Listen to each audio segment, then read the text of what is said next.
What is going on, guys? Welcome back to my channel. Welcome back to video game development, information, tutorials, whatever you want to call it. You know what I'm trying to do. Trying to give you guys information, trying to share with you my experience on making a game, an indie game.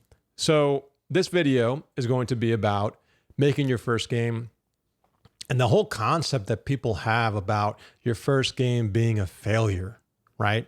People always say, oh, go ahead and get the first game out of your way. Finish it, complete a game, finish something. The key term there is finish. People want you to finish your game. And while I understand it's important and I get it, you got to finish your game. But finishing a game is important. But at the end of the day, we're talking about experience here. So when somebody tells you out there who you watch on the YouTube or you look at information online, they say, oh, go ahead and just make any game, make asteroids, make a simple game, finish a game. All they're telling you, in my opinion, is get educated, get some skills, get some hands-on experience, learn some things that you may not even know existed so that you can be a better game developer. And to me, it comes down to experience. It's no different than somebody who never got an education, never went to college, and they're like, okay, you know what? Just start out with one class. Take one class. See how you do. Start small. Take a bite of the elephant. Don't eat the whole thing at once. And I understand that that is a methodology that people take to build your confidence, to get your skills, going, to get some momentum. It's no different than if you're trying to train to be a professional weightlifter. Start out with 10 pounds. Eat a salad, right? What they're telling you to do is start small so that you, A, can complete a task, check off your task list item, right? But they're also telling you that you need to get some experience, you need to get some momentum, you need to get some confidence, you need to start to learn and pivot and change and maneuver your path and your route to get to a point where you're going to be successful. And they don't want you to get scared away with an intimidating level of learning curve that you can't complete, or you're just afraid. You're like, you know what? Programming's not for me. Unity's not for me. Unreal's not for me. The point is to get out there, get your feet wet, start to learn some things and get moving. But to tell someone, which is why I'm making this video, because a lot of people out there always say, your first game is going to be a failure. Okay? And it very well might be. But to say that every game that somebody makes for the first time is going to be a failure is not accurate. It's a very subjective, general way to approach and to think about how people develop games, right? So I say, go with whatever you think you can handle. I've been working on games for a long, long time. And as a hobby, for fun, doing tutorials, I'm always learning. Right now, I'm doing Unity tutorials just for the heck of it. And I do some art tutorials, and I'm always doing things on the side to increase my scope and to increase my level of skills and just start, getting myself acclimated with different technologies. I worked on Alien X as a different project, and I learned a lot there. I learned how to make a mobile game. I learned how to use touchscreen. I learned how to actually finish a game in so many ways. But what does that mean to Legend Bowl? What does that really mean? Does that mean that I'm going to finish it any faster? I don't know. I have some more experience. Maybe I go to mobile with it. Who knows? But the bottom line is that you want to be able to get your experience however you're going to get it. And if you think you have a passion and a drive for your project and you feel like you're going to be able to handle whatever it is the scope is that you're trying to create, then go after it. Don't be afraid. Don't just make asteroids just to make asteroids. If you're dead set, go for it. You're probably going to have some setbacks. You're probably going to have things that you didn't think about because you didn't know about it. Like they always say, you don't know what you don't know, right? But just because you don't know something doesn't mean that you can't jump in the water and start to try to swim. It just depends on your personality. It depends on how patient you are. It depends on your focus, right? It depends on what your determination is. How motivated are you to do this? How mature are you, right? How disciplined are you?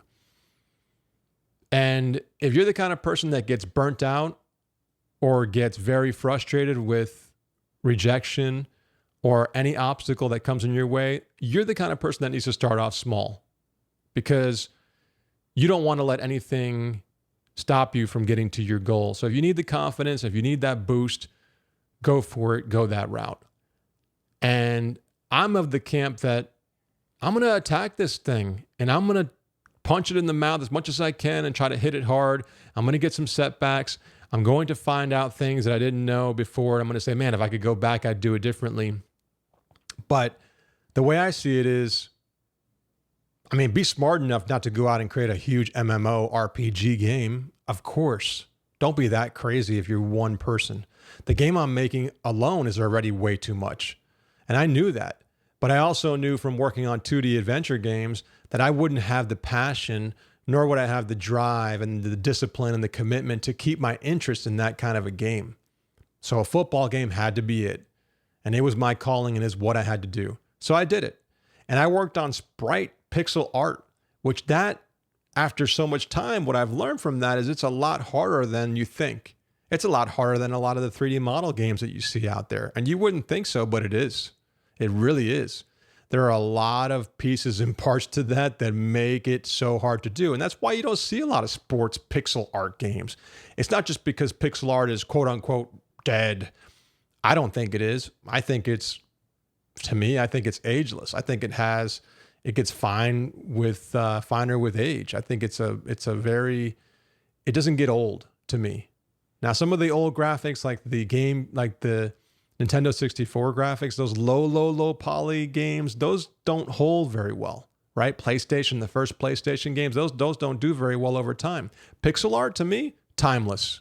Looks great no matter what the time. But would my son like pixel art? Probably not. Why? He never experienced it before. My point, though, I'm going off tangent here. My point is that I had to learn that doing pixel art was a lot harder. I didn't realize it. It's a lot harder in a lot of ways than putting together a 3D model, a skeleton, humanoid skeleton, and just making some animations and making it go. That's not easy either, but you don't have to sit there and cut up sprites all day, cut up pixel art. It's just the resolution part of it. There's so many pieces of it that make it hard to do. But I had to learn that one way or another. Now, if I would have knew it before, would I had made the game I made? Maybe not. But how would I know that, without really digging deep and doing everything that I've done with my game? So I guess at the end of the day, it's like, don't think that your first game is going to be a failure. Just know that if you attack the first game as your dream project and you're willing to take that kind of a mission on, right? Then don't be surprised if you learn some new things and you pivot or you change or you realize, hey, I'm stuck with this. Whatever it might be, it's about getting experience. So go get the experience however you need to. And if you're the kind of person that can handle that and is willing to put the work in and is willing to go through your ups and downs and take years to make a game, go for it. I don't think it's a bad idea. I'll give you an example. The game Super Mega Baseball. You guys are probably familiar with that game if you're a sports fan. That game is a great game. That game took like 7 years to make with 2 people, plus whoever they hired for artists and, for music or whatever they did to bring on extra help. But there are 2 main people that worked on that game, and they had never worked on a game before in their past, right? 7 years, okay? And throughout those 7 years, they scrapped the project, they changed technologies, they changed engines, they took some time off to do some contract work to make, ends meet. So they had to learn how to navigate through those 7 years, and it took them a lot longer than they probably wanted it to take. But at the end of the day, they have a great product. They're on their 3rd iteration of that game. They put the work in. They could have easily given up a long time ago, but they put the work in, and their first game wasn't a failure. Okay? So that's a perfect example of somebody out there that I respect, a team that I respect, that can tell you and prove to you that it's not always true that your first game is going to be a failure. So what does that mean? Take this with a grain of salt.